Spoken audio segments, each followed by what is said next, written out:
Donc aujourd'hui, nous sommes très heureux d'accueillir Amandine pour cette conférence sur les ondes électromagnétiques et sont-elles un danger pour la santé?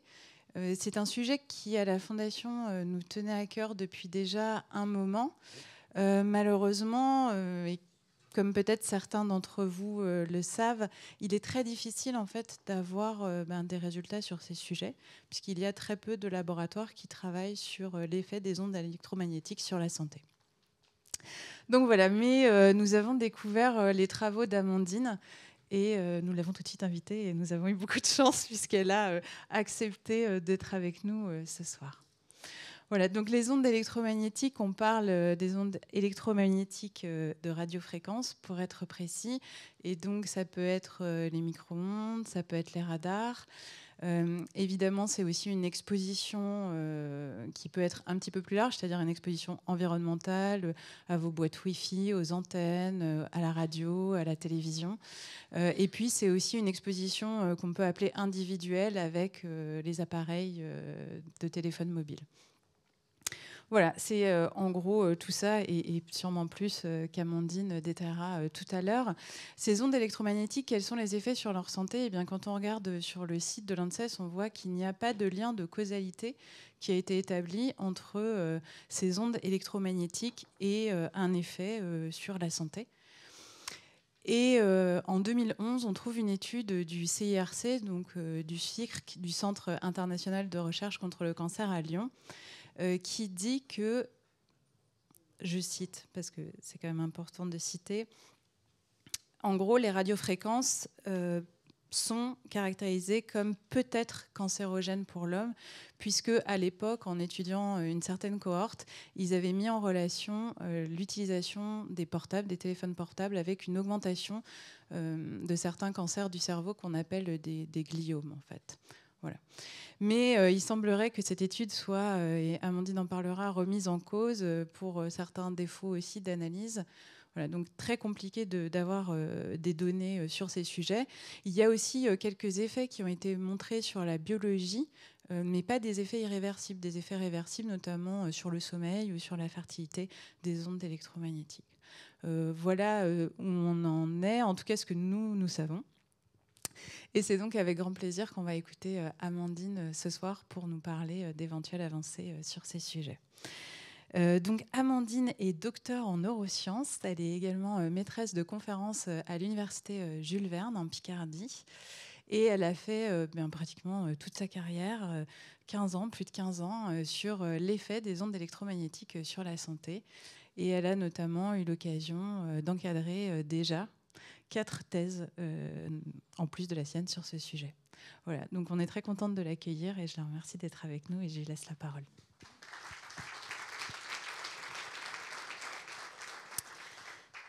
Merci beaucoup. Alors, effectivement, on m'a demandé de faire une conférence sur les ondes sur les ondes électromagnétiques. Moi, j'ai axé plutôt la présentation sur les ondes radiofréquences de la téléphonie mobile, parce que clairement, je pense qu'une exposition professionnelle, ça va pas forcément intéresser la population, et c'est pas du tout les mêmes problématiques, pas les mêmes expositions, pas les mêmes appareils, etc., etc.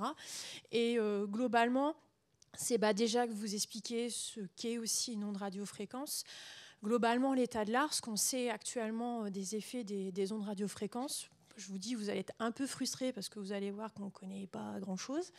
Et puis surtout, vous montrer ce que nous, on fait au laboratoire, surtout avec l'expérimentation animale, même si on commence à avoir quelques études chez l'homme, mais plutôt pour le moment, on est un peu plus avancé sur l'animal.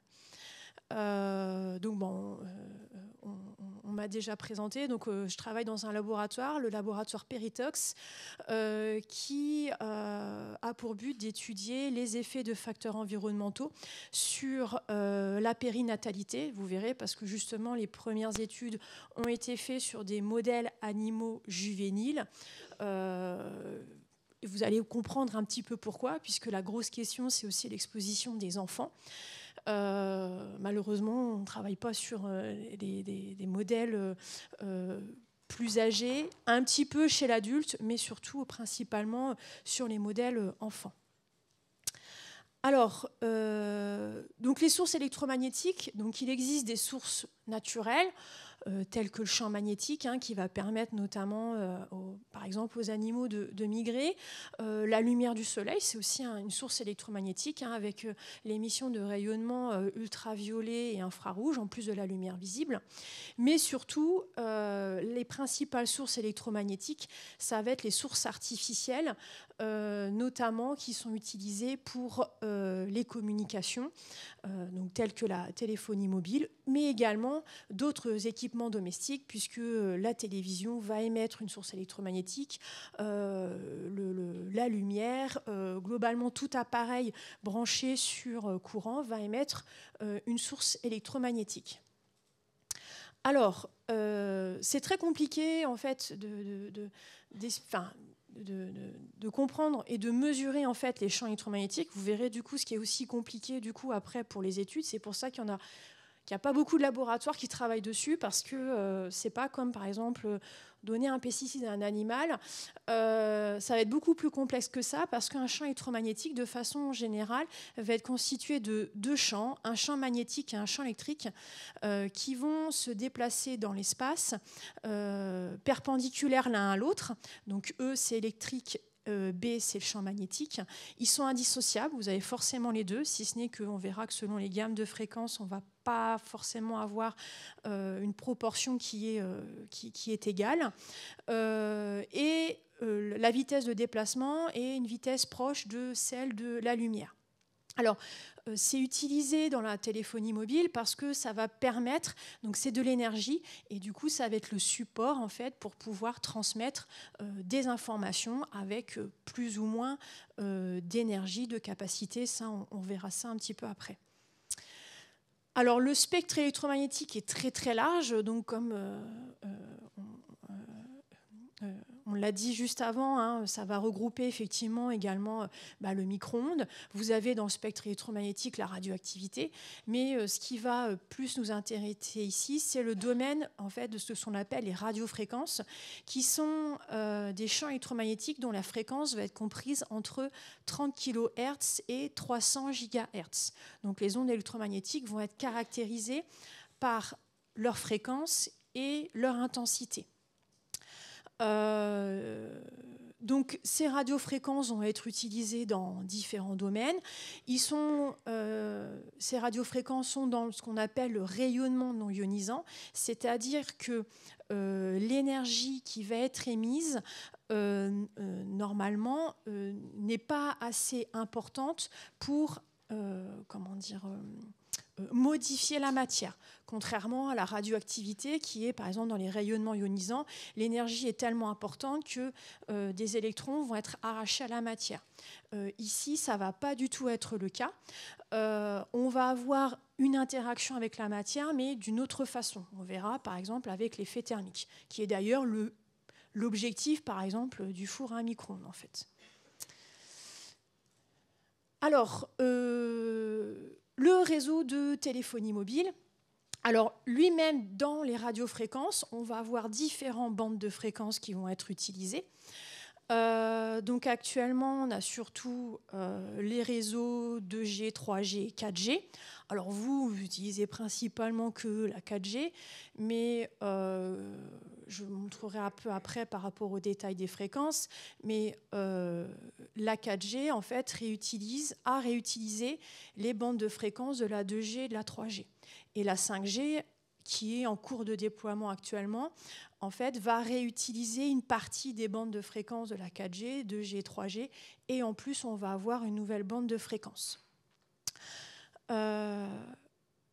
Alors effectivement, ces réseaux, alors entre 2G et 3G, il y a eu un certain temps de latence, on va dire, entre le déploiement entre 2G et 3G. C'est vrai qu'entre, par contre, 4G et 5G, il s'est passé très peu de temps par rapport à ce déploiement. Et effectivement, ce qui pose question et, entre guillemets, on va dire même problème, puisque finalement, les avancées technologiques vont plus vite que les connaissances scientifiques. Voilà. Alors, si ce n'est qu'on reste quand même dans les même gamme de fréquences. Donc on peut s'attendre à ce que les effets qu'on verrait à la 2G, 3G, 4G seraient identiques à la 5G. Alors effectivement, ici je vous ai remis le petit historique de l'apparition justement des différents réseaux. Donc on a d'abord commencé avec le réseau 2G qui utilisait deux bandes de fréquences, 900 et 1800 MHz. Donc pour faire simple, on va avoir une bande de fréquence qui va permettre d'avoir un message ascendant, l'autre descendant. C'est pour ça qu'on a deux bandes de fréquences, sachant qu'à l'intérieur, on va avoir différents canaux où les téléphones vont venir se connecter. Alors, ce système que l'on appelle le système GSM permettait principalement de téléphoner et d'envoyer des SMS. SMS très courts. Ensuite est apparu dans les années 2000, à peu près 10 ans plus tard, le réseau 3G, où cette fois-ci, on a une nouvelle bande de fréquence qui est le 2100 MHz. Et là, grâce à ce réseau, on pouvait et on peut se connecter à Internet et envoyer des messages un peu plus complexes, type photo. Le fait d'augmenter la fréquence. Est arrivé dans les années 2010 le réseau 4G, où cette fois-ci, on a augmenté dans la gamme de fréquences autour de 2500 MHz. Et l'objectif de la 4G était d'améliorer globalement le réseau 3G, qui était un petit peu limité au niveau du débit, etc. Donc là, on peut envoyer des messages beaucoup plus complexes, des messages vocaux, des vidéos, etc. Et on va avoir un accès beaucoup plus facile et rapide avec le réseau Internet. Et enfin, depuis fin 2020 est apparu le réseau 5G. Donc le réseau 5G a pour but entre guillemets, désaturer un petit peu le réseau 4G qui commence à être saturé. Donc on a une nouvelle bande de fréquence qui est apparue qui est 3500 MHz. Et en plus d'augmenter le nombre d'utilisateurs par rapport au réseau, l'objectif aussi du réseau 5G va être d'augmenter notamment le débit des informations pour avoir une meilleure qualité d'information. Alors on entend parfois aussi parler par rapport au réseau 5G de la bande de fréquence de 26 GHz. Alors 26 GHz, pour le moment, ne sera destiné que pour un usage industriel, militaire, sécuritaire. Voilà. En tout cas, la NFR reste sur cette position. La population n'aura accès qu'aux 3500 MHz. Alors, il y a quand même certains pays qui l'utilisent, le 26 GHz. Les États-Unis et la Corée du Sud, eux, utilisent le 26 GHz pour la population également. Mais en tout cas, en France, ce n'est pas le cas. Et en tout cas, ce sera peu probable que ce soit le cas. Alors, je vous ai mis une petite cartographie de la couverture 4G. Alors effectivement, vous voyez ici sur la gauche la couverture 4G, donc ça c'est les données de l'année dernière. On voit que globalement, tout le territoire est couvert au niveau du réseau 4G. Et justement, on est en cours de déploiement depuis fin 2020 avec des disparités. On voit que Paris est beaucoup plus couvert que, par exemple, la région Aquitaine ou même que la Bretagne, même si ce n'est pas forcément ridicule. Il n'y a que la Corse qui est un petit peu en retard. Mais c'est aussi logique par rapport au fait que Paris a été précurseur puisqu'on a eu d'abord certaines villes tests avant que ce soit déployé sur tout le territoire. Alors, comment est-ce que fonctionne justement la téléphonie mobile? Alors en fait, il faut forcément avoir, pour qu'il y ait une communication sans fil, il faut quand même avoir un émetteur et un récepteur. Donc le téléphone qui va communiquer avec une station de base. Alors globalement, on a un système qui est basé sur ce que l'on appelle des cellules en nid d'abeille, avec au centre la station de base qui va communiquer avec tous les téléphones portables ou tous les appareils qui vont se trouver sur le territoire qu'elle va pouvoir couvrir. Et donc du coup, si on se déplace sur le territoire, on va comme ça aller... notre téléphone et la station de base va communiquer comme ça de station de base en station de base pour justement garder la communication. Alors une station de base est normalement la plupart du temps composée de 3 antennes relais, puisque une antenne relais va couvrir un angle de 120 degrés, donc c'est des mathématiques, 3 fois 120 égale 360, donc il va falloir 3 antennes relais pour justement avoir ce nid d'abeilles. Et l'autre information, c'est que les antennes relais vont émettre dans un faisceau directionnel en parapluie. Donc, ce qui fait que justement, le fait d'avoir ces 3 antennes relais va permettre justement d'avoir un rayon qui est plus homogène par rapport au fait s'il n'y en avait qu'une. Alors, en faisant cette préparation, je suis tombée sur cette diapo que je n'avais pas du tout connaissance par rapport au fonctionnement des antennes 5G.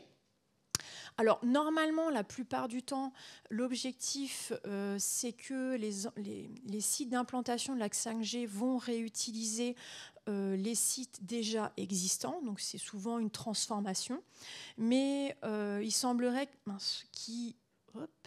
qu'il va y avoir aussi des antennes avec un fonctionnement un petit peu différent que le fonctionnement actuel. C'est-à-dire qu'actuellement, on a des antennes passives qui vont tout le temps émettre en fait un champ électromagnétique pour pouvoir connecter tous les téléphones qui sont dans le rayon avoisinant justement l'antenne relais. Et il semblerait qu'avec les antennes 5G, on soit sur une technologie, parce que la technologie a évolué, on soit sur des antennes actives, c'est-à-dire que l'antenne va communiquer avec certains téléphones selon finalement le type d'information qu'elle doit transmettre. Voilà. J'en sais pas plus, puisque je vous dis, j'ai découvert ça en préparant cette présentation, donc je questionnerai mes collègues, savoir si ils sont au courant de ça et dans quel on va dire délai ça va être installé, si c'est déjà fait, etc., etc. Alors, je pense que vous êtes surtout venus justement pour connaître un petit peu les impacts sanitaires de ces ondes en radiofréquence. Alors, la première difficulté qu'il y a pour essayer de recenser les effets, c'est que malheureusement, dans les ondes radiofréquences, on va avoir différentes fréquences. Et chaque fréquence pourrait avoir différents effets. Donc, c'est un petit peu compliqué de comparer les études, puisque si vous avez une étude qui émet avec une antenne à 900 MHz, on ne peut pas forcément comparer par rapport à une étude qui émet à 1800 MHz, puisque ce n'est pas la même fréquence, on ne va pas avoir la même énergie qui va être émise. Tout ça va être aussi également fonction de l'intensité. Donc pendant très longtemps, ça a été très compliqué de pouvoir comparer les études entre elles, puisqu'on n'avait pas un moyen, une unité qui permettait justement d'uniformiser un petit peu tout ça. Alors heureusement, il y a une donnée qui a permis justement, qui permet d'uniformiser un petit peu tout ça. Et justement, on demande maintenant, notamment aux scientifiques, de donner cette valeur-là, puisque ça va faciliter après le travail de recensement des données. C'est ce que l'on appelle le débit d'absorption spécifique, le fameux DAS du téléphone. Donc, qu'est-ce que c'est ? En fait, c'est la quantification de l'énergie des radiofréquences qui est absorbée. Alors, lorsque un champ électromagnétique va être émis, il va arriver au niveau de la matière biologique. Une très grande partie va être réfléchie. Voilà, la peau va réussir à réfléchir une grande partie de ce champ électromagnétique. Une partie va traverser complètement la matière. OK. Ça, j'ai envie de dire, tant mieux, on s'en fiche un petit peu. Par contre, ce qui va être intéressant et qui peut être problématique, c'est la partie qui va être absorbée. Quelle quantité d'énergie la matière biologique va absorber en ondes électromagnétiques. Et donc pour ça, pour quantifier ça, on a défini donc le débit d'absorption spécifique qui correspond à la puissance ou à l'énergie absorbée par unité de masse, donc qui est exprimée en général en watts par kilogramme de tissu. Hop. Et donc, grâce à cette unité, on verra qu'on va plutôt calculer, estimer, parce que forcément, on ne peut pas la mesurer directement.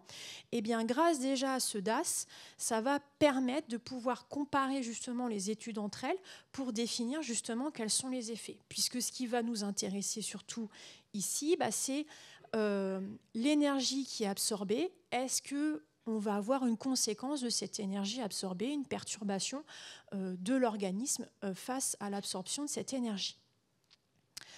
Alors déjà, lorsque on a effectivement défini le DAS, alors le DAS va se mesurer soit grâce à des fantômes, donc globalement vous allez avoir des liquides ou des gels qui ont les mêmes propriétés diélectriques que les tissus, et on va mesurer directement la puissance dans cette matière, ou sinon vous avez des simulations mathématiques. Et lorsque les premières simulations ont commencé à être réalisées dans les années 2000, fin 2008, on a commencé même à développer certains modèles plus spécifiques, notamment des enfants. On s'est aperçu que, alors on s'en doutait, mais on n'avait pas vraiment la preuve scientifique. On savait que les enfants, d'un point de vue anatomique, ils absorbaient plus les champs électromagnétiques que l'adulte. C'est plutôt logique, ils sont plus petits. Donc, normalement, d'un point de vue répartition de l'énergie, l'énergie va se concentrer un peu plus chez eux, d'un point de vue taille-poids, que chez un adulte. En fait, c'est encore plus complexe que ça, parce que on s'en doutait, nous déjà, en 2008, périnatalité, donc on commençait à s'y pencher, c'est qu'on savait que certains organes ou fonctions sont immatures. Donc ça peut laisser penser qu'effectivement, ils absorbent plus cette énergie électromagnétique.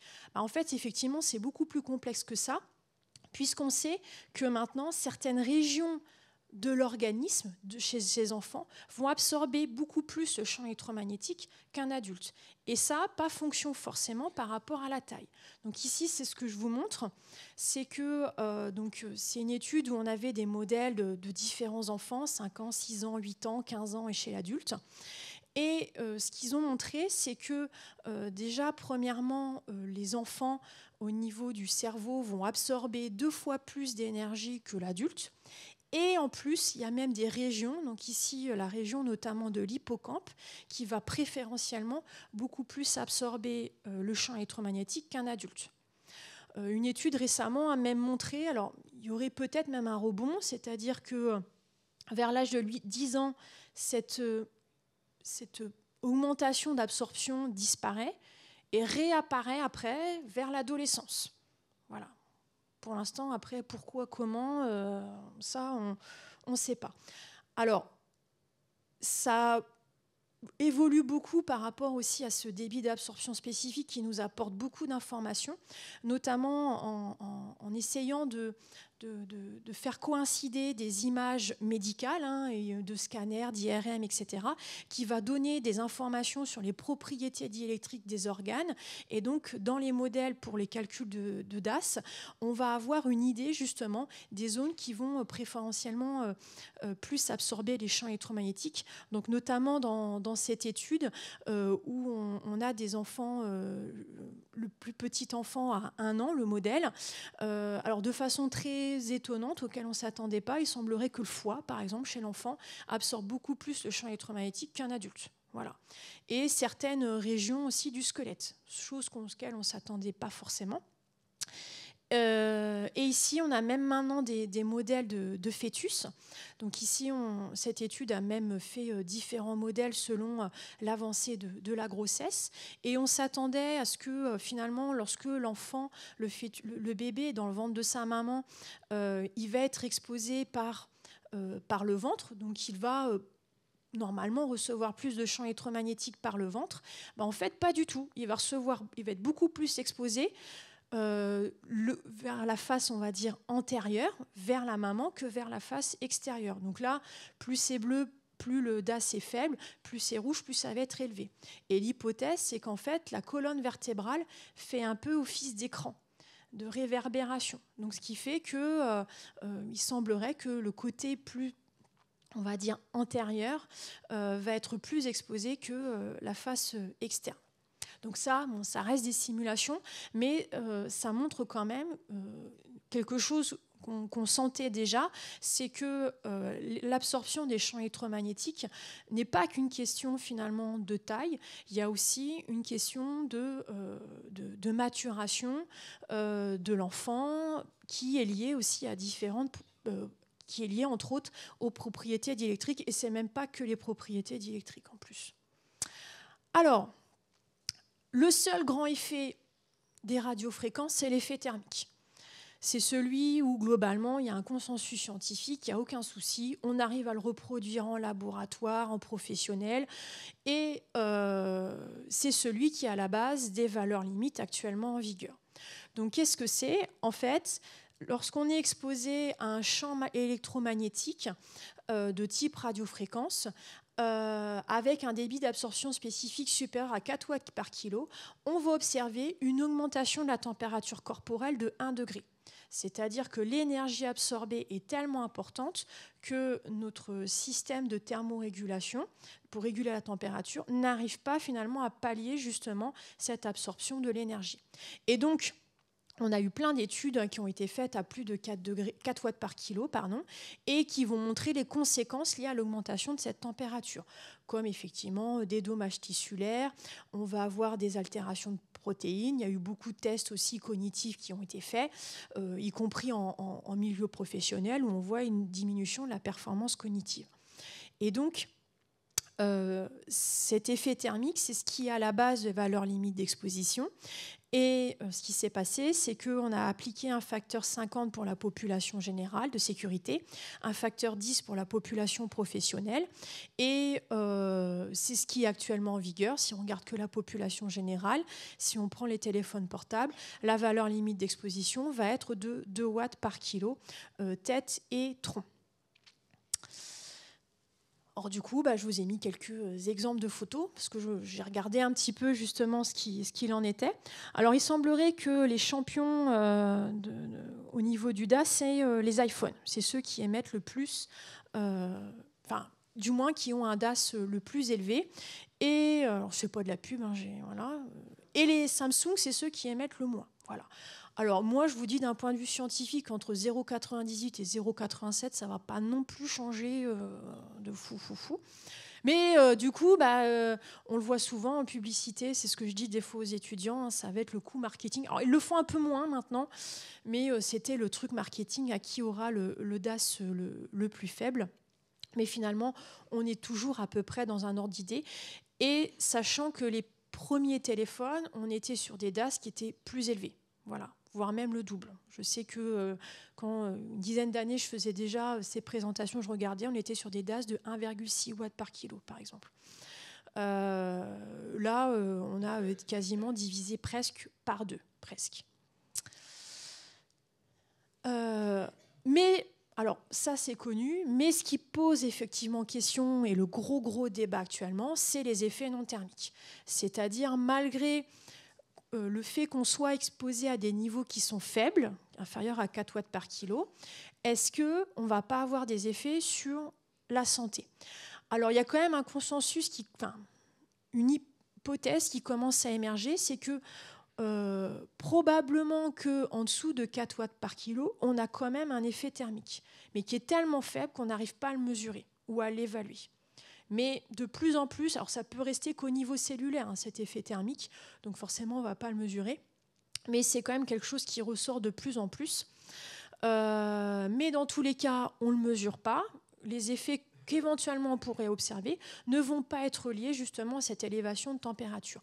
Et donc là, on a eu beaucoup d'études diverses et variées qui ont été effectuées, énormément sur le développement des cancers, l'ADN et la génotoxicité en lien justement avec les cancers, énormément d'études également sur le système nerveux, sur la reproduction, et puis en marge, on a d'autres études sur le système immunitaire, sur le système endocrinologique. Alors là, il y en a très très peu, mais un petit peu. Mais on a ces principaux effets qui ont été étudiés. Alors, il y a beaucoup d'instances qui vont répertorier régulièrement ces effets. Alors, en France, on a notamment l'ANSES qui va régulièrement publier différents rapports. Alors, il y en a deux qui sont en cours de construction. Il y en a un qui va pas tarder à être publié par rapport au cancer, justement, une réévaluation des effets des champs électromagnétiques et cancer. Et puis, un autre, alors là, sur un peu plus long terme, sur éventuellement un avis sur les valeurs limites actuellement en vigueur en France. Or, tout simplement parce que l'instance internationale que l'on appelle l'ICNIRP a sorti un nouveau rapport en 2020, de mémoire, 20 ou 21, et donc par rapport à ce nouveau rapport, réévaluer si ce qui est appliqué en France correspond à cet avis CNIRP ou pas, parce que la question c'est peut-être que l'ICNIRP finalement se base sur des faits qui ne correspondent pas forcément à la réalité. Alors, malheureusement, dans la plupart de ces rapports, alors si ce n'est celui sur l'hypersensibilité électromagnétique qui est un petit peu à part, et celui sur les champs électromagnétiques basse fréquence, donc lui, parce qu'on est sur du 50 Hz, mais pareil, qui est un petit peu différent. Mais globalement, si on prend le rapport 5G, radiofréquence, celui par rapport aux enfants, les compteurs également Linky, c'est que la plupart du temps, l'ANSES va conclure que malheureusement, ils ne peuvent pas conclure parce qu'il n'y a pas assez de données. Il n'y a pas assez, malheureusement, d'équipes en France, mais également au monde, qui vont travailler sur ce sujet. Et c'est très disparate. Donc, même s'il y a une étude qui va montrer un effet chez, par exemple, la souris, KO, etc., ça va être difficile aussi d'extrapoler ça chez l'homme. Alors, comment est-ce que justement va évaluer. Alors, si je prends le rapport de l'ANSES, eux, ils vont considérer effectivement toutes les études qui sont faites chez l'homme, cliniques et épidémiologiques, et également les études chez les modèles animaux. Parce que le modèle animal va nous permettre effectivement d'avoir un petit peu plus d'idées sur les effets, et surtout, ça va être beaucoup plus simple parce qu'au niveau de l'exposition, on va beaucoup mieux gérer l'exposition que chez l'adulte, enfin que chez l'homme, pardon. Alors, les effets, alors je ne vais pas sélectionner tous les effets parce que je n'ai pas forcément le temps, donc je préfère vous montrer aussi ce que nous on fait, parce qu'on est un petit peu à cheval entre les deux et on a une jolie histoire qui a débuté, donc j'espère qu'un jour j'arriverai à la finir. Alors, je pense que la question qui se pose, c'est par rapport au cancer.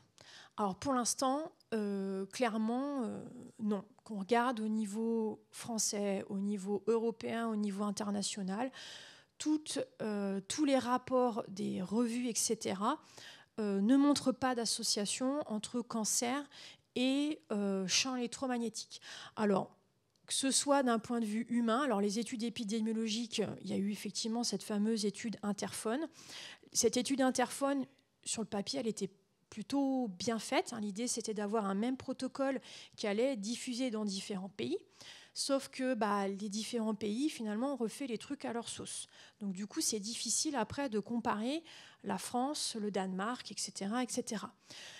Ils ont montré effectivement une augmentation du risque du gliome chez les utilisateurs de téléphones portables, plus de 6 ou 7 heures de téléphone portable, c'est-à-dire pendant 6 à 7 heures, ce qui correspond difficilement à la réalité de la population.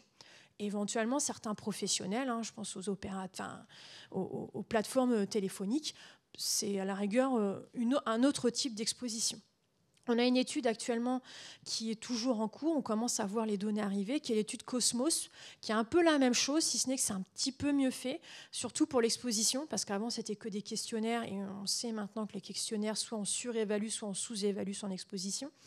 Et justement, ils viennent de sortir, là, début 2024, le lien éventuel entre cancer et téléphone portable, et ils ne montrent pas d'association. Chez l'animal, on a des études qui vont montrer une augmentation de cancer chez l'animal, mais à des niveaux qui sont très très élevés, voire même à des niveaux thermiques, donc qui ne correspondent pas du tout à la réalité. Donc forcément, c'est difficile, voilà, de dire si finalement on est exposé. Alors en plus, souvent c'est à l'échelle forcément de l'animal, il vit 2 ans, 3 ans. 2 ans pour la souris, 3 ans pour le rat. Chez l'homme, finalement, les retombées, on va peut-être commencer, s'il y en a, à les voir que maintenant, puisque on va dire que ça a été déployé vraiment dans les années 2000. Par contre, ce qui est connu et susceptible effectivement d'arriver pour les ondes radiofréquences, c'est un effet auditif, un effet même sensoriel qui est dans la réglementation pour la population professionnelle avec l'acouphène. Donc, alors ça s'explique en plus d'un point de vue physique. Les hyperfréquences qui sont pulsées, donc c'est-à-dire que ça ne va pas être continu, on va avoir des espèces de vagues en fait d'émissions avec des fréquences qui correspondent globalement au radar, au micro-ondes, etc., vont faire que ça peut stimuler l'oreille interne, et donc le ressenti va être un acouphène de type clic, clic, clic, clic. Voilà. Mais qui va disparaître quand justement l'émission va s'arrêter. Alors, au niveau de la population générale, normalement, on ne la rencontre pas, parce que, alors je n'ai pas détaillé, mais c'est quand même des conditions d'exposition un peu spécifiques au niveau intensité, etc. Par contre, au niveau de la population professionnelle, les travailleurs peuvent effectivement ressentir cet effet sensoriel. Alors, ce n'est pas dangereux pour la santé. Par contre, pour les travailleurs, ils vont dire que ça peut les gêner. Et ça peut engendrer un manque d'inattention avec accident, etc., etc. Alors, un autre effet que je veux vous parler, un effet dit potentiel que l'ANSES a décrit, ce serait en fait une modification dans l'électroencéphalogramme, donc l'activité électrique du cerveau, une modification d'une bande que l'on appelle la bande alpha. Alors en fait, notre cerveau va émettre différents types d'ondes. D'accord, je ne veux pas tout détailler. Et la bande alpha, elle, va être émise en fait lorsque nous sommes réveillés, et on peut la mesurer dans des conditions spécifiques. Notamment, on est assis, les yeux fermés, et on va pouvoir évaluer cette bande alpha. Beaucoup d'études, différents labos, effectivement, vont montrer une augmentation ou une diminution de la puissance dans cette bande. D'ailleurs, nous, dans notre laboratoire, des collègues ont effectivement, alors si je regarde juste en haut, donc ici, vous avez l'activité électrique lorsqu'un sujet est exposé, lorsqu'il n'est pas exposé. On voit qu'on a des zones bleues qui apparaissent, ce qui veut dire qu'on a une diminution de la bande alpha comparée aux sessions où le sujet était exposé. Donc nous, on a pu effectivement reproduire aussi cet effet avec une diminution de l'activité de la bande alpha. Le problème, c'est qu'on ne connaît pas l'impact sanitaire derrière, parce qu'on ne sait pas à quoi sert cette bande alpha. Autant, si je vous dis la bande θ qui est ici, on sait qu'en général, c'est plutôt l'hippocampe principalement qui va émettre cette onde θ. Par contre, la bande alpha, on ne sait pas actuellement quelle zone spécifiquement du cerveau va émettre cette onde. Donc on a une modification, soit une augmentation, soit une diminution, très souvent plutôt une diminution. Mais finalement, derrière, on n'a pas l'effet physiopathologique qui est associé. Donc ça, c'est une vraie question qu'effectivement, on se pose. Alors, autre effet, alors je l'ai mis quand même dans les effets, c'est l'hypersensibilité électromagnétique ou intolérance environnementale idiopathique attribuée au champ électromagnétique. Donc, j'ai repris effectivement la définition par l'OMS. qu'on retrouve un peu similaires dans l'ANSES, j'y reviendrai. Donc c'est la perception par les sujets de symptômes fonctionnels divers, non spécifiques, même si vous allez voir qu'avec l'ANSES, on peut voir qu'on a quand même des symptômes qui sont quand même récurrents, justement, chez ces personnes atteintes de HS. Malheureusement, actuellement, on n'a pas... on n'arrive pas, en fait, à mettre finalement un paramètre clinique ou biologique en lien justement avec ces symptômes et qui permettrait d'expliquer ces symptômes. D'où pendant très longtemps une espèce, qui est probablement encore le cas malheureusement, une errance par rapport justement à ces personnes qui ont un mal, ont des symptômes, mais finalement on arrive, en tout cas, l'OMS dit que c'est les sujets eux-mêmes qui vont l'attribuer au champ électromagnétique. Et ça, c'est une vraie problématique parce qu'actuellement, en fait, on n'a que des autodéclarations. On n'a pas vraiment un diagnostic clair et défini qui va pouvoir permettre de dire ces personnes est atteinte de HS.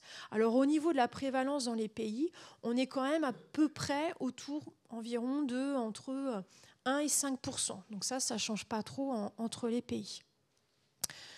Par contre, au niveau des symptômes, on a quand même des symptômes qui sont assez récurrents, notamment les troubles du sommeil, certains maux de tête, des problèmes au niveau cutané, un type d'hémangiaison, eczéma, les acouphènes aussi qu'on retrouve très souvent chez ces personnes atteintes de HS. Autres symptômes qui sont un peu moins fréquents mais récurrents, notamment tout ce qui est troubles cardiaques et troubles intestinaux, et puis d'autres effets qui sont un petit peu en marge, comme des troubles de l'équilibre, etc., qu'on ne va pas retrouver chez toutes ces personnes atteintes de HS. Alors en 2018, l'ANSES a émis un rapport par rapport à l'hypersensibilité électromagnétique avec une grosse revue de la littérature et surtout, je ne vais pas tout détailler, mais d'essayer de comprendre d'où pourrait être l'origine en fait de ces symptômes. Donc on a une liste avec une vingtaine d'hypothèses pour la communauté scientifique pour essayer justement de comprendre l'origine éventuellement de cette EHS. Par contre, quand même, ce qui a été reconnu par les collectifs. Alors déjà, la première chose, c'est que dans ce rapport-là, on a des collectifs comme Priartem, et on a une deuxième, je ne sais plus le nom, qui regroupe aussi des EHS qui finalement ont participé à la rédaction de ce rapport, avec aussi des sessions de questions-réponses pour justement participer à la rédaction de ce rapport. Et que globalement, l'ANSES reconnaît que ces plaintes sont réelles, que ces personnes se déclarant EHS ont vraiment ces symptômes, puisque avant, malheureusement, on disait souvent que c'était, on va dire, un problème psychologique. D'accord ? Alors, dans l'ANSES, ils le mettent un moment tout à la fin, c'est un problème psychologique. Et globalement, ils le balayent un petit peu en disant que ça ne permet pas quand même d'expliquer tous les symptômes. Je ne sais plus comment ils le disent, mais finalement, ils reconnaissent que ce n'est pas qu'un problème psychologique. Mais le problème est toujours là. On n'arrive pas à mettre de lien entre finalement un paramètre biologique ou clinique et la déclaration de cette pathologie. Alors, c'est là où on va intervenir, nous. C'est qu'il y a peut-être des effets, ok, mais le problème actuellement, c'est qu'on ne connaît pas le mécanisme d'action. Et c'est ça l'énorme problème. Moi, quand j'ai commencé à arriver, que j'ai commencé à avoir des effets, on me disait tout de suite, c'est pas possible. Parce que comment une onde électromagnétique, à des niveaux aussi faibles, va interagir avec la matière biologique, c'est pas possible. Voilà. Pourquoi ? Parce qu'on ne connaît pas le mécanisme d'action. Un pesticide, vous allez avoir une cible, un récepteur, etc., etc. Là, les champs électromagnétiques, ce n'est pas le cas. Et donc, c'est ce que je vous ai dit, comment est-ce qu'une entité physique va pouvoir interagir avec un organisme vivant ? Et c'est de là, finalement, qu'est née ma thèse, en utilisant justement un modèle animal, le rat juvénile. Alors, on travaille effectivement sur des modèles de jeunes animaux et plus particulièrement sur l'homéostasie énergétique. Donc, cette homéostasie énergétique va notamment comprendre 3 grandes fonctions qui va être le sommeil, la régulation thermique et la prise alimentaire. Et ça, en faisant la revue de la littérature, on s'était quand même rendu compte que lorsqu'on regarde les études épidémiologiques de riverains qui habitent à côté de stations de base, le symptôme qui ressort à la fois chez ces riverains et chez les personnes atteintes de HS, c'est les problèmes de sommeil. Donc, l'idée a été effectivement d'exposer de jeunes animaux chroniquement, 24 heures sur 24, pendant plusieurs semaines, ce qui n'avait jamais été fait, à un très faible niveau. Donc, à l'époque, on était sur du 1 volt par mètre, et donc tout le corps. Donc, ce n'est pas une exposition seulement de la tête, ça va être tout le corps qui va être exposé. Donc, exposition qui est très longue, et l'idée... Non, je n'ai pas mis. L'idée, c'est qu'on va avoir des jeunes ratons qui vont être exposés pendant 6 semaines et on va regarder à la jeune adulte s'il y a une répercussion de cette exposition. Alors, on s'était dit, l'effet peut être faible des champs électromagnétiques, mais qu'est-ce qui se passe si on fait une espèce de challenge? S'il y a un autre facteur environnemental qui vient aussi perturber l'organisme, tel qu'ici la température ambiante. Normalement, l'animal sait très bien réguler sa température. Donc 24 degrés, c'est du modérément froid et 31 degrés, c'est par contre du très chaud pour l'animal. Et donc voir quelles vont être les conséquences sur la prise alimentaire, le sommeil et la thermorégulation. Alors ce qu'on a pu constater, c'est que à 24 degrés, on n'a pas de différence entre les exposés et les contrôles. En revanche, à 31 degrés, étonnant, les animaux exposés mangent plus que les contrôles, alors que normalement il fait chaud, donc ils ne devraient pas manger plus, d'accord ? Le sommeil, alors le sommeil c'est très variable. Nous on avait observé une fragmentation du sommeil paradoxal qu'on mettait sur le compte de globalement l'animal ressent peut-être un stress environnemental et une des façons de gérer ce stress pour se reconnecter avec l'environnement, c'est de fragmenter son sommeil paradoxal. Alors ça, en fait, on a refait d'autres expérimentations, on n'arrive pas forcément à le reproduire. Alors, ce n'est pas forcément étonnant parce que le sommeil est très malléable et va s'adapter. Donc, pas dire que ce n'est pas fiable, mais ce n'était pas le résultat le plus intéressant. Par contre, le plus intéressant, ça va être celui concernant la thermorégulation. Donc ici, on voit sur des... Alors, c'est tout petit, mais je vous expliquerai mieux après. Mais, donc ici, vous avez la queue d'un rat contrôle et ici, la queue d'un rat exposé. D'accord ? Alors, pourquoi la queue ? Parce que c'est l'organe qui permet à l'animal de mieux thermoréguler. D'accord ? Puisque le reste du corps, il y a des poils, donc il n'y a pas du tout d'évacuation de la chaleur. Et à 31 degrés, alors à 24, il n'y avait pas de différence. Et à 31 degrés, on voit que le rat contrôle, il a très chaud. Donc c'est pour ça que sa queue, elle est toute rouge, il évacue la chaleur. Alors que le rat exposé, lui, vous voyez que sa queue, elle est un peu moins chaude. Et il y a une différence de un peu plus d'1 degré, donc qui est vraiment significative. Alors on a mesuré avec d'autres sondes un peu plus précises. Donc ici, à 24 degrés, on voit que... Alors c'est moyenné sur plusieurs heures, plusieurs jours, etc. Donc on voit qu'il n'y a pas de différence entre contrôle et exposé. Et par contre, à 31 degrés, donc les animaux contrôle vont effectivement augmenter leur température de queue, ce qui est normal, ils ont chaud, ils évacuent la chaleur. Les rats exposés vont également augmenter leur température, mais l'augmentation est moindre, d'accord, d'un peu plus d'1 degré. J'avais mis aussi ici, vous me voyez un peu plus mieux.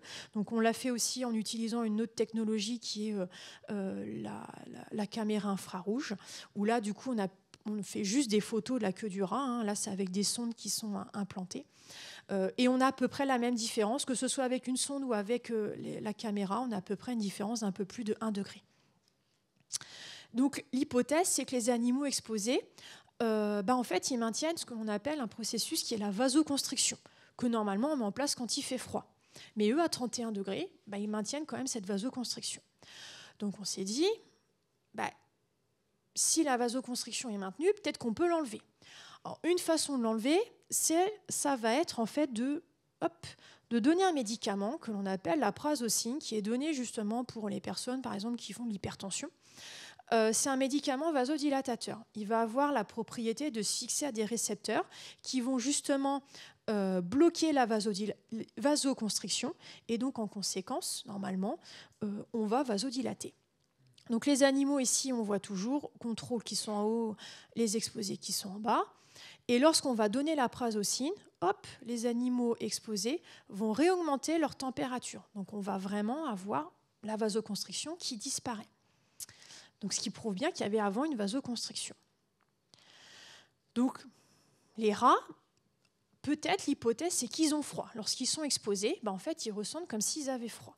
Donc s'ils ont froid, forcément ça va arriver à un moment au niveau du cerveau, et notamment une région du cerveau qui est l'hypothalamus, qui va mettre en place différents effecteurs pour justement contrer ce froid, comme la vasoconstriction qui va permettre de maintenir la chaleur, et puis par exemple le comportement thermique. C'est-à-dire que s'ils ont froid, normalement, naturellement, ils vont aller chercher du chaud. Comme nous, on a froid, on augmente la température de notre intérieur, on met un pull en plus, etc. Donc on a fait la même chose avec des animaux, où cette fois-ci, ils avaient le choix entre 3 compartiments, 24, 28, 31. Il y a des petites portes, donc ils peuvent se balader comme ils veulent. La seule différence, c'est qu'il y a des différences de température. Et bien sûr, il y a l'exposition qui est toujours maintenue. Donc c'est le même protocole qu'avant, si ce n'est que ce que là, on a pu observer, c'est que le jour, donc c'est la période où les animaux vont un peu plus dormir, les animaux contrôle vont choisir plutôt 28 degrés, ce qui est connu dans la littérature, alors que les animaux exposés, eux, vont passer plus de temps dans le compartiment 31. Ils ne vont pas passer tout leur temps dedans, mais un peu plus de temps. Et lorsqu'ils sont dans le compartiment à 31 degrés, ils augmentent leur durée de sommeil. Et ce qui était le plus étonnant, c'est que la nuit, cette différence, elle disparaît. La nuit, ils sont actifs et les 2 groupes vont passer plus de temps à 24 degrés. Donc là, ce qui nous montre que ils ont plus froid. Donc comme ils ont plus froid, ils vont choisir un compartiment plus chaud. Donc effectivement, on a la vasoconstriction, on a le comportement thermique et on a d'autres mécanismes, puisque l'idée maintenant c'est d'aller vraiment dans les mécanismes biologiques et cellulaires, puisque l'idée c'est d'avoir peut-être la molécule qui montre que. Alors notamment, on a une hormone, la noradrénaline, qui est sécrétée par le système nerveux sympathique. Et surtout, on a tout le système que l'on appelle la thermogenèse qui va être effectué par le tissu adipeux. Notre tissu adipeux, il ne permet pas seulement, malheureusement, de stocker le trop-plein de chocolat de Pâques. Il va surtout permettre aussi de produire de la chaleur. Et donc ça va être surtout le plus intéressant. Donc on a essayé de regarder justement si on a une augmentation de la production de chaleur, si on a une modification du tissu adipeux et puis de différentes hormones comme la noradrénaline. Alors cette fois-ci on est passé sur un autre modèle, la souris, avec des expositions plus courtes d'1 semaine et cette fois-ci on mesurait la température interne. L'idée étant d'avoir peut-être une augmentation de la température interne. Donc on a toujours des animaux qui sont exposés, des animaux non exposés qu'on appelle les CHAM en champ électromagnétique. Et en fait on a un groupe que l'on appelle un groupe contrôle positif qui est un groupe exposé au froid. Puisque l'idée, notre hypothèse, c'est que les animaux ressentent comme s'ils avaient du froid. Donc est-ce qu'ils répondent comme si on avait des vrais animaux exposés au froid? Et ce que l'on a pu voir, c'est que globalement, alors on a changé un peu de modèle, on a 2 sessions d'exposition par jour, une le matin, une l'après-midi. Donc en rouge, vous avez les animaux exposés, en noir, ce sont les animaux contrôle. Ce qu'on remarque, c'est qu'on a des pics, vous voyez, qui commencent à apparaître dès le 3e jour d'exposition. Ça commence vraiment à devenir significatif qu'au 4e jour. Et ce qui est étonnant, c'est que souvent, ça coïncide avec la fin de l'exposition au champ électromagnétique, voire même on en a un, vous voyez, tout le temps au milieu qui apparaît un petit peu après, comme s'il y avait un effet rebond. Donc ça, c'était une étude qui a été reproduite d'une équipe australienne qui avait déjà montré ça, mais chez des animaux atteints d'une pathologie. Je crois que c'est Alzheimer ou Alzheimer. Et donc, on a reproduit le même protocole, mais avec des animaux sains. Et surtout, nous, on a pu voir qu'on a un effet qui apparaît, mais au bout du 4e jour. Et ça, on l'a reproduit également chez le rat. Et au niveau de la noradrénaline, chose qui était étonnante parce que ça a été fait également, notamment chez l'homme, ils n'ont jamais montré d'effet. Nous, on montre une augmentation de la noradrénaline. Alors ça, c'est à prendre avec précaution parce qu'on a très peu d'animaux. Vous voyez, il n'y a que 4 points, donc on n'a que 4 animaux. Mais on voit que quand même, on a une augmentation qui reste quand même significative. Concernant la morphologie du tissu adipeux, alors on a en fait 2 types de tissus adipeux, alors surtout chez l'animal. Le plus connu, c'est le tissu adipeux blanc, qui ressemble effectivement à une espèce d'œuf. On a une grosse gouttelette lipidique, là, où vous avez toute la graisse qui se met là-dedans. Et puis ensuite, on va avoir notamment quelques mitochondries, mais très peu. Et puis, alors, ce tissu adipeux blanc est surtout une réserve énergétique, d'accord ? Et en fait, on a un autre tissu, alors chez le rongeur, alors chez l'homme, il existe, mais en fait, il va disparaître. C'est le tissu adipeux brun, qui est en fait un tissu adipeux qui a la spécificité et la fonction de produire de la chaleur. Donc lui, il a des toutes petites gouttelettes lipidiques, mais surtout, il a beaucoup de mitochondries, et ce sont ces mitochondries en fait qui vont produire de la chaleur.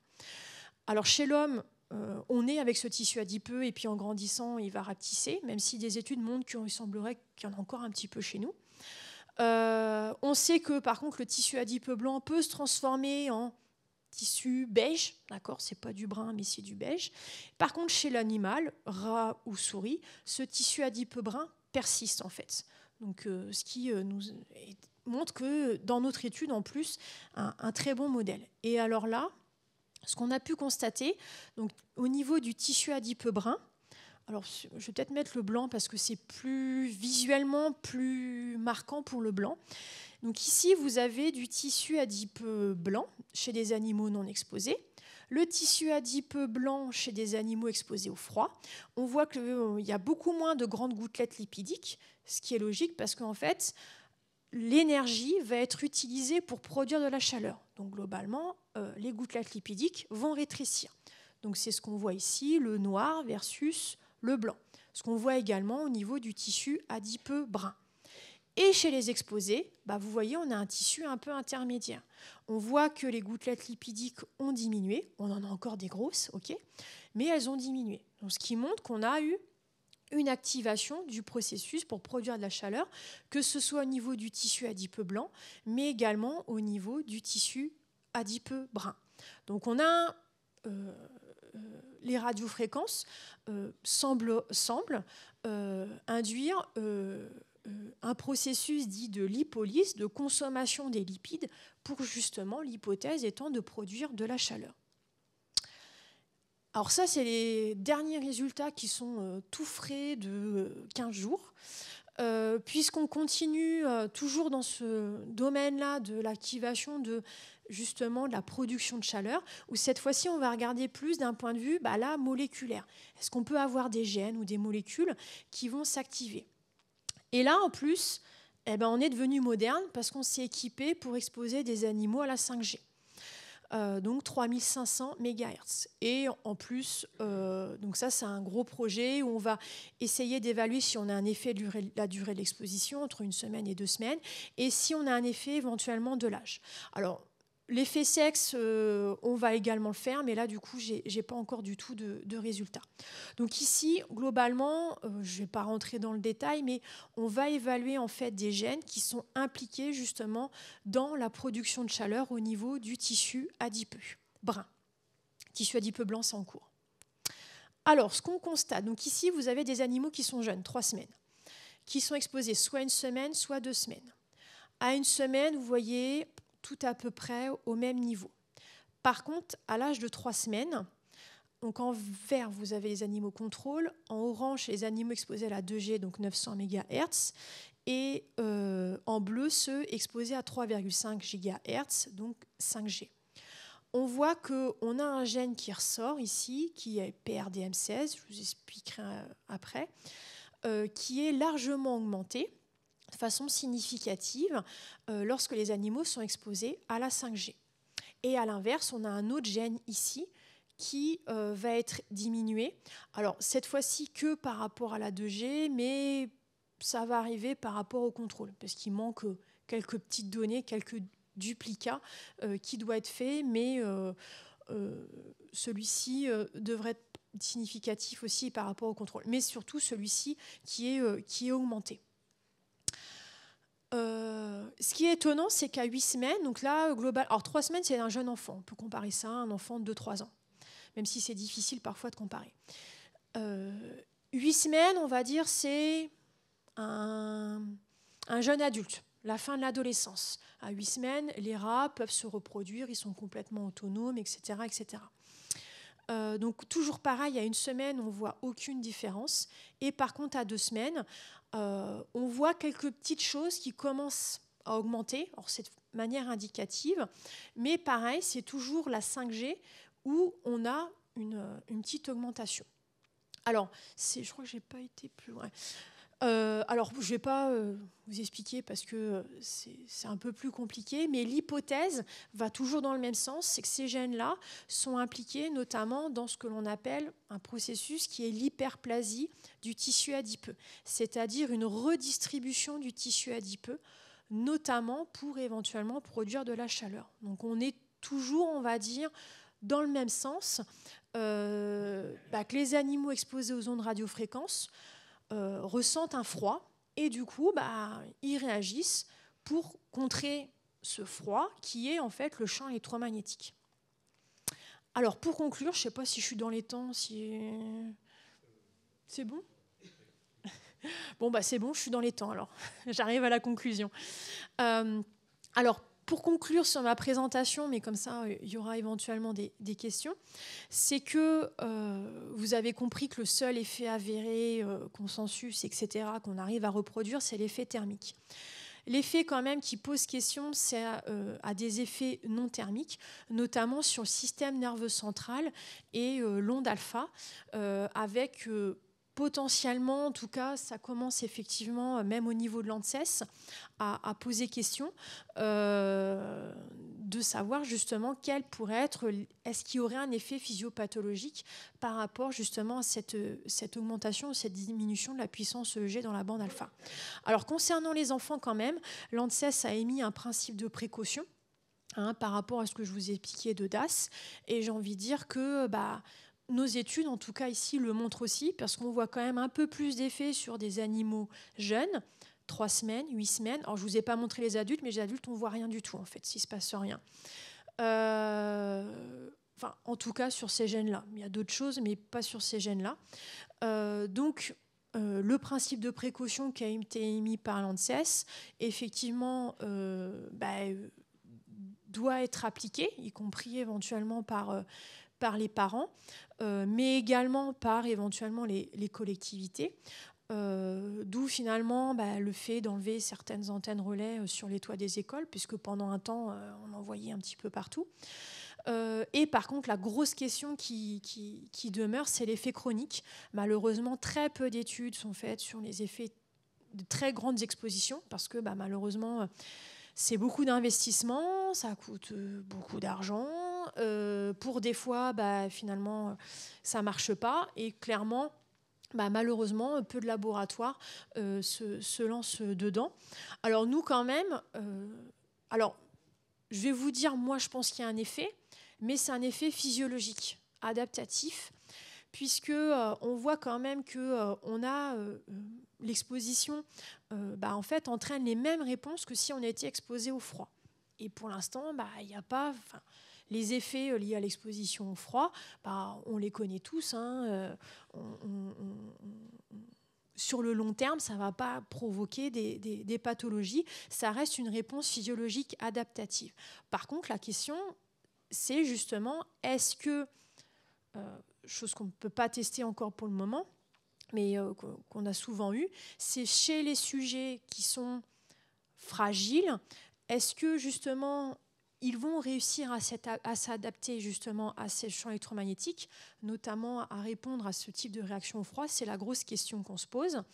Et en parallèle, on a le versant animal, mais on a aussi le versant humain.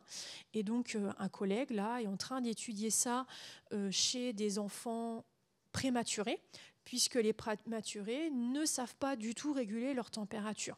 C'est pour ça qu'ils sont dans des incubateurs, parce que sinon, malheureusement, ils meurent de froid. Et donc, donc là, je ne peux rien vous donner, puisque c'est en cours, il n'a même pas encore tout à fait commencé. Il fait juste les cartographies. Mais là, on aura peut-être une idée de savoir si justement, chez ces prématurés qui n'arrivent pas à gérer les réponses au froid. Est-ce qu'en plus, si on a une exposition au champ électromagnétique, est-ce que justement on peut voir un effet? Donc lui, il va regarder la régulation thermique et le sommeil, entre autres, et la fonction cardiovasculaire. Voilà, donc là, c'est mon laboratoire et je remercie notamment donc, mes différents collaborateurs et notamment deux des doctorants qui finalement ont pu produire certains des résultats en plus de ceux que j'avais eus pendant ma thèse. Merci beaucoup.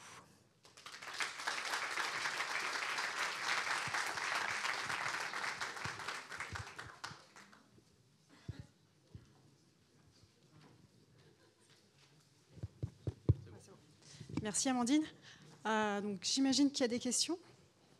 Est-ce que vous avez des questions? Okay. Je vais passer par là.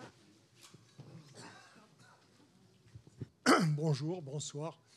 Il me semble avoir entendu il y a déjà plusieurs années un effet des radiofréquences sur le fait qu'elles permettaient l'absorption, le passage de certaines substances chimiques dans la barrière méningée. Oui. Et que du coup, ça avait des effets quand même très, très dommageables, en particulier pour le cerveau des enfants.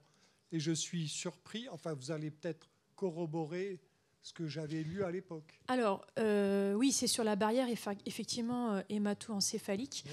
Alors, il y a eu quand même pas mal d'études sur justement l'étude de la barrière hémato-encéphalique, mais c'est très souvent chez des modèles adultes en fait, in vitro ou chez l'adulte. Or, en tout cas, en plus, je l'ai fait il n'y a pas longtemps, chez l'enfant ou chez les modèles juvéniles, il n'y a quasiment pas d'études. Par contre, ce que je pourrais confirmer, c'est qu'on suspecte effectivement que les ondes électromagnétiques, peut-être, mais ça n'a pas été prouvé, seraient capables effectivement de modifier, par exemple, les échanges, notamment le phénomène d'électroporation qui est utilisé dans l'industrie, etc., etc. Alors, pas forcément à des niveaux très élevés. J'ai appris par exemple pour la pomme de terre. Ils font ça pour la pomme de terre, pour les traitements, etc. C'est du champ électromagnétique en fait. Alors pas du tout les mêmes niveaux, mais du coup on pourrait se poser effectivement la question si on n'a pas la même chose au niveau de cellules. Pour l'instant, en tout cas, les études chez l'enfant, en tout cas, il y a très peu d'études qui ont été faites et globalement, il y en a une qui montre un effet, l'autre non. Et c'est difficile du coup alors c'est chez le modèle animal et du coup c'est difficile de finalement d'en conclure quelque chose parce que par rapport au niveau d'exposition et de durée d'exposition, pour après extrapoler chez l'homme, pour l'instant peut-être qu'on aura quelque chose puisque c'est entre guillemets en cours à l'ANSES. Très bien.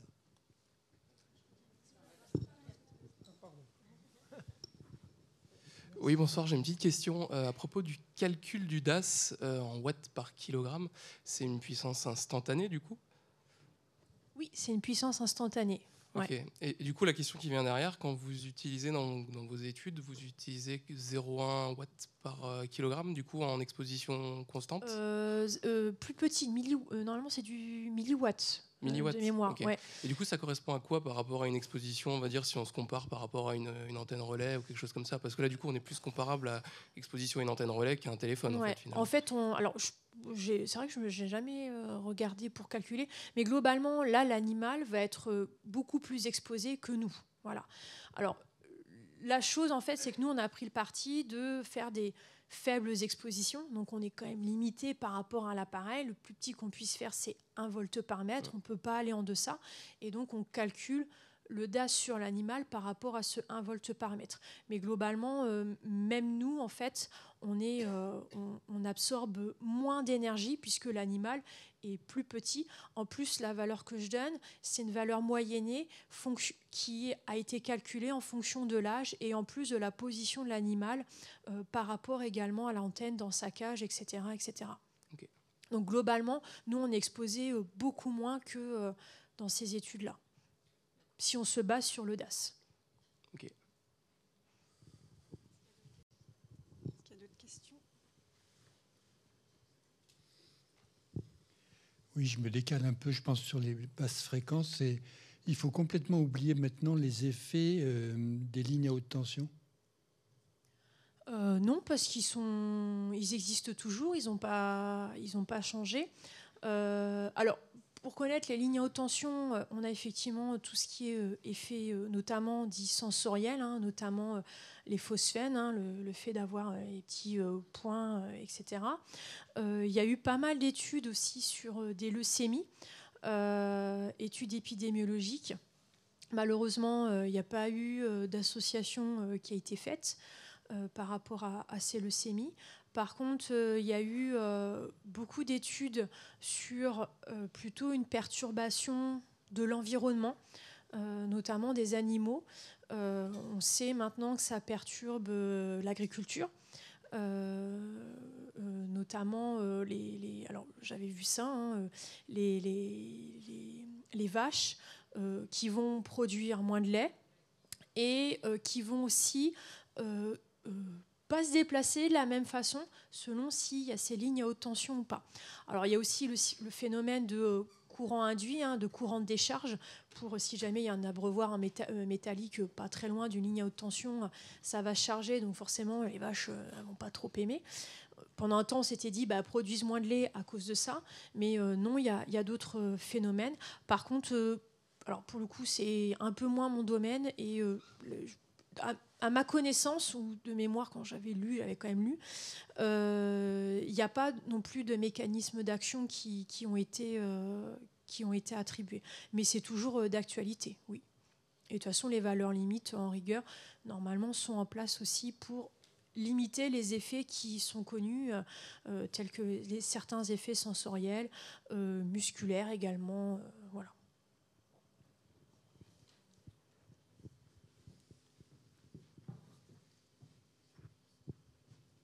Bonjour, merci. Moi, j'ai plusieurs questions par rapport à des objets du quotidien, on va dire. De plus en plus, il y a de l'induction dans les habitations. Quel est l'effet? Est-ce qu'on se prend un rayonnement à chaque fois qu'on l'allume ou est-ce que ça n'a pas d'effet parce que c'est quand même des micros? Alors, les effets, là, comme c'est un autre domaine du spectre électromagnétique, je pourrais pas vous dire, mais en tout cas au niveau du fonctionnement, oui, à partir du moment où va y avoir ce phénomène d'induction, oui, forcément à partir de ce moment-là, vous allez avoir une émission. Là, ça va se faire vraiment que quand vous connectez votre objet, contrairement effectivement à la Wi-Fi où ça va être constant, ou les autres appareils connectés où ça va être constant, ou le champ là actuellement émis par les antennes relais où ça va être constant, oui. D'accord.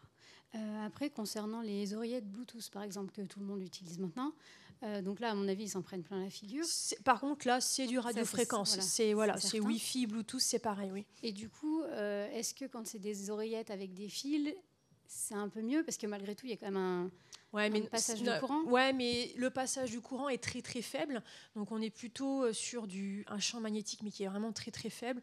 Donc clairement, voilà, un message, c'est d'éviter d'avoir des oreillettes Bluetooth, c'est plutôt filaire, quoi. Même pour tout. Enfin, c'est vrai que je suis d'accord. Je sais que principe de précaution, quand j'ai commencé à travailler dans ce domaine-là, moi je pouvais encore choisir si le Wi-Fi, en tout cas ma box, mon ordinateur, s'il était par Wi-Fi ou par filaire. Et je faisais toujours par filaire.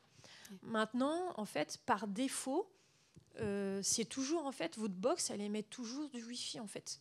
Là, j'en ai une nouvelle qui vient d'arriver et voilà. Pareil, autre principe aussi que souvent je dis, ne dormez pas avec votre téléphone à côté de vous. Enfin, voilà, le mode avion sert à quelque chose? En mode avion, c'est très bien parce que du coup, ça bloque votre champ électromagnétique. Il y aura quand même le petit fonctionnement lié à l'appareil, mais c'est comme si vous avez un réveil à côté de vous branché. Mais par contre, le mode avion va bloquer effectivement la communication de votre téléphone avec le Wi-Fi ou le réseau téléphonique. Ouais. Ok. Et dernière question concernant les Linky.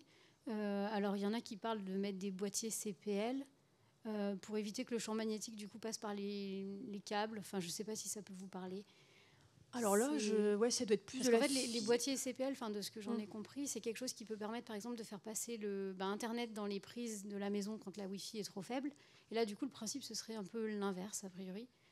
Ou alors, sinon, il y a des peintures soi-disant anti-ondes qui permettent d'isoler le boîtier dans lequel le lintier pour pas qu'il rayonne, parce que je ne sais pas sous quelle forme il rayonne, du coup. Plus vers l'extérieur. Alors, après, c'est peut-être un peu technique. C'est en fait, non, c'est un peu plus technique. Alors, pour connaître un peu quand même tout ce qui est isolation, etc., c'est hyper compliqué, en fait, d'isoler un champ électromagnétique. Parce que ça dépend déjà de sa bande de fréquence. D'où la difficulté quand on travaille sur différentes bandes de fréquences, pour isoler, on va pas forcément, ça passe partout. Même si on croit qu'on a complètement isolé, ça peut réussir à passer à un endroit où on s'y attend pas. La peinture, je connais pas. Ce qui est plus efficace, c'est souvent alors soit un grillage qui va avoir un quadrillage plus ou moins fin ou épais selon la bande de fréquence auquel vous voulez protéger, mais parce que nous, on le fait selon la bande de fréquence. D'ailleurs, mon collègue est en train de tester et a testé des espèces de couvertures à mettre sur les incubateurs des bébés parce que justement, il veut avoir un groupe contrôle d'enfants qui n'est pas du tout exposé et un groupe et un groupe exposé. Donc à l'hôpital, c'est un peu compliqué avec tous les appareils et puis ils utilisent beaucoup le Wi-Fi maintenant, les tablettes, etc.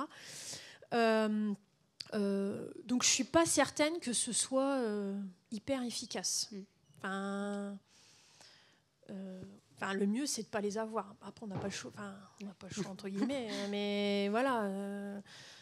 C'est une goutte d'eau. À mon sens, je pense que c'est une goutte d'eau. Et juste une toute dernière question par rapport au micro-ondes qui permet la cuisson. Il me semble que c'était marqué 30 GHz sur votre présentation et que du coup la 5G serait à 26. Donc en gros, on va être cuit entre guillemets par les. Ouais, non, alors oui. Alors c'est pas exactement les mêmes intensités, mais par contre oui. Ça c'est vrai. Pour le coup, même moi, qui suis quand même scientifique, c'est pour ça que j'ai fait exprès. C'est quand même le 26. Alors avant, quand je faisais ces présentations, je disais toujours les radiofréquences, les micro-ondes sont là. Déjà, c'est pas très loin, mine de rien, au niveau des fréquences. Là, le 26 GHz, effectivement, on est dans le domaine du micro-ondes, quoi. Ouais. Donc, alors certes, c'est pas du tout les mêmes intensités, etc., etc. Mais bon, la question des effets derrière, et pour le coup, il n'y a pas énormément d'études sur le 26 GHz. Il y en a même quasi. C'est en cours, parce que le problème, c'est que, comme je disais, la technologie va plus vite que l'aspect scientifique et qu'on n'arrive même pas, nous, en tant que chercheurs, alors, on y arrive, mais ça demande beaucoup de temps d'avoir un générateur spécifique 26 GHz, etc., etc. Parce que c'est pas du tout la même technologie, etc. Bon, là, c'est un peu plus technique, j'y connais un peu moins, c'est mes collègues, mais... Oui, bonjour. Juste, une remarque sur les micro-ondes. C'est 2,54 GHz, c'est la fréquence de résonance de l'eau. Et c'est la même fréquence que le Wi-Fi, 2,4 GHz, je crois, et le Bluetooth. Bon. Juste une remarque. Sinon, l'exposition que vous faites pour les rats et les souris, est-ce que c'est une radiofréquence pure ou est-ce que c'est une vraie simulation des téléphones pulsés Alors, nous, c'est particulier. Nous, c'est une exposition effectivement continue. Donc, on n'a pas du tout de pulsé. Au début, on avait essayé, globalement, de prendre une antenne relais, une vraie antenne relais. D'ailleurs, un opérateur nous en avait donné une. De prendre une antenne relais et de la mettre au-dessus des animaux. La problématique, c'est que, par contre, le champ qui est émis n'est pas homogène. Ce qui fait qu'on va avoir des animaux qui vont recevoir rien, très peu, ou certains qui vont recevoir beaucoup. Donc, ce qui fait qu'après, au niveau forcément de la dose reçue d'un point de vue énergie, ça ne va pas être la même d'un animal à un autre.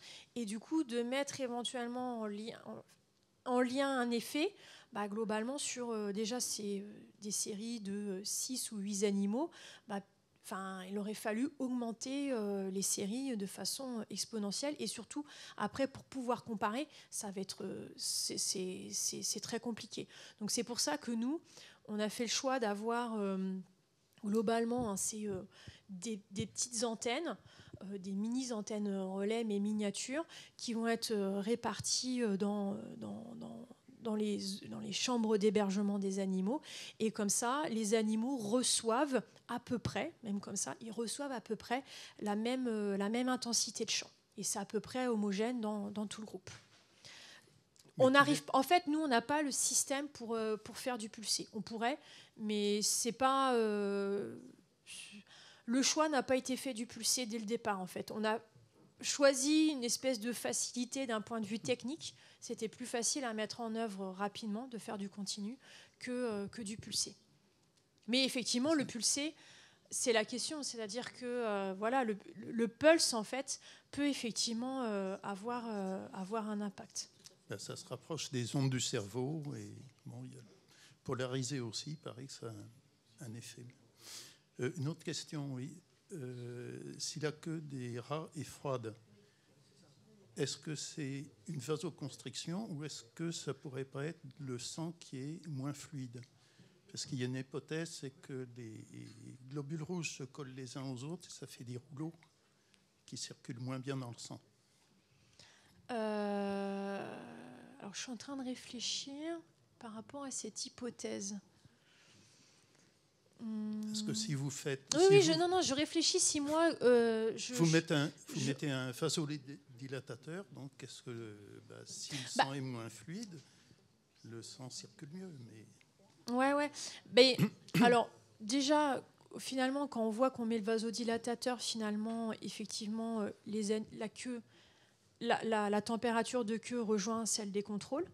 On avait également fait à différents paliers de température ambiante. On retrouve aussi exactement la même chose. En tout cas, pour l'instant, on n'est pas parti sur cette hypothèse, mais ça pourrait être possible.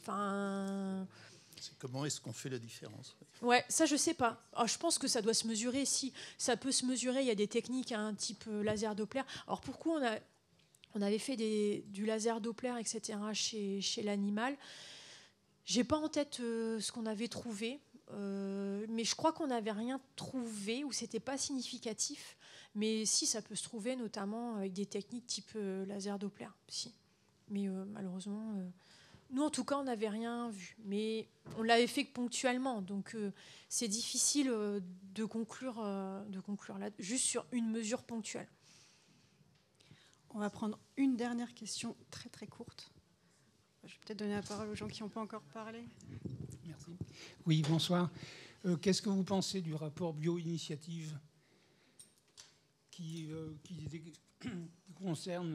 comprend à peu près 1700 études avec des effets biologiques des ondes électromagnétiques et pulsées, bien sûr. Parce que nous, on est sujet les humains, avec des antennes relais, on est soumis à des radiations pulsées. Voilà. Et donc, le rapport Bio-Initiative... Je n'ai pas connaissance de ce rapport. Il a été émis quand ? Il a été refait en 2012 et il a été refait en 2017. Pour le coup, j'ai pas connaissance de celui-ci. Non, j'ai pas connaissance. D'accord. Désolée. Mais après, oui, clairement, de toute façon, c'est deux domaines différents. Nous, c'est du CW, c'est du continu. On ne peut pas comparer ça avec effectivement du pulsé. Ça, c'est clair. Voilà. Alors, nous, on est parti effectivement sur le continu parce que c'est plus simple à mettre en œuvre d'un point de vue technique, etc. Je sais que des collègues, pas du laboratoire, font effectivement du pulsé.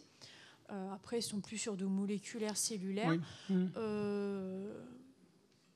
En tout cas, quand on regarde même les rapports, c'est pas ce qui ressort en tout cas. Enfin, ils font pas, mais c'est une critique à la rigueur. Ils font pas le distinguo entre est-ce qu'il y a une différence entre le pulsé ou le continu. Parce que finalement, quand on regarde les études, chaque laboratoire fait selon ce qu'il peut, avec ce qu'il a, etc., etc.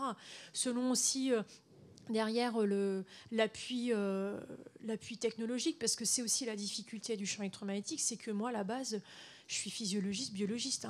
Moi, les champs électromagnétiques, quand j'ai commencé, j'y connaissais mais rien du tout, quoi. Et clairement, c'est un métier à part, quoi. Et que nous, heureusement, on a eu la chance de travailler avec l'INRIS qui avait cette expertise champ électromagnétique, qui ensuite l'a transmise à d'autres collègues, qui fait que maintenant, par exemple le DAS, maintenant nous on le mesure tout seul, on arrive à le mesurer. Avant on n'y arrivait pas. Et c'est ça la complexité. Mais oui, le pulsé, on en a parlé encore il n'y a pas longtemps, c'est clair que c'est une vraie interrogation. Mais c'est hyper difficile à mettre en œuvre après d'un point de vue expérimental en fait.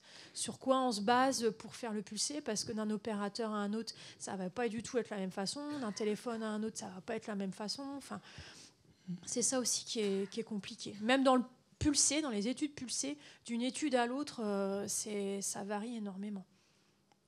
J'avoue, on a fait au plus simple. Oui, parce qu'au-delà de l'échauffement thermique des cellules, il y a les effets biologiques qui sont très inquiétants. Et effectivement, ces rapports-là sont mis sous le manteau. Il y en a quand même 1700 études. Voilà, merci beaucoup. Merci. Alors, je suis désolée, je sais qu'il y a encore beaucoup de questions, mais c'est l'heure. On va peut-être arrêter maintenant. Éventuellement... Oui, vous pouvez éventuellement échanger le temps que tout le monde sorte. Attendez. Je vais laisser la parole à Delphine très rapidement. Attendez, restez. Vite, très rapidement, quand même, un grand merci à Amandine d'avoir été avec nous.